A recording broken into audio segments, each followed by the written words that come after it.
বিহুলৈ বুলি চাউল চালি আছিলোঁ। হঠাৎ এইফালৰ পৰা বেপাৰীজন যোৱা দেখিলে চাউল তাতে মানে ঢাকি আহিছোঁ। মানুহজনৰ কাম দেখিছেনে বাৰু? কেইটামান লৈ দিছে ভাত খাবৰ কাৰণে বোলে দুপৰীয়া সাজত। আবেলি হ'ল আৰু দুপৰীয়া নহয়, ভাজি দিব লাগে। লৰালৰিকৈ আহি বাচি কুচি লৈ মানে ভাজি দিবলৈ লৈছে। মাকৰ ঘৰত থকালৈকে ছোৱালী মানুহবিলাকৰ সুখ আৰু শান্তি। যেতিয়া ঘৰলৈ আহিব, অহাৰ পাছত নিজৰ বুলিবলৈ নিজস্বতা বুলিবলৈ মানে একোৱেই নাই। দেখিছে নহয়, এইফালে মানে এটা কামত ধৰি থাকোঁতো আকৌ আন এটা কামলৈ মানে কৰি দিবই লাগিব, কৰিলেও উপায় নাই।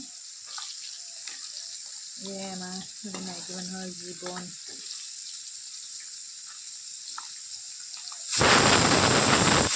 যাৰ যাৰ ঘৰত মানে ছোৱালী মানুহ আছে,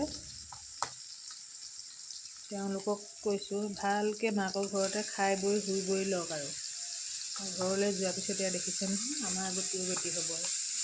মানে এনেকৈ লৰালৰিকৈ মাছ ভাজি ৰেডি কৰি দিলোঁ।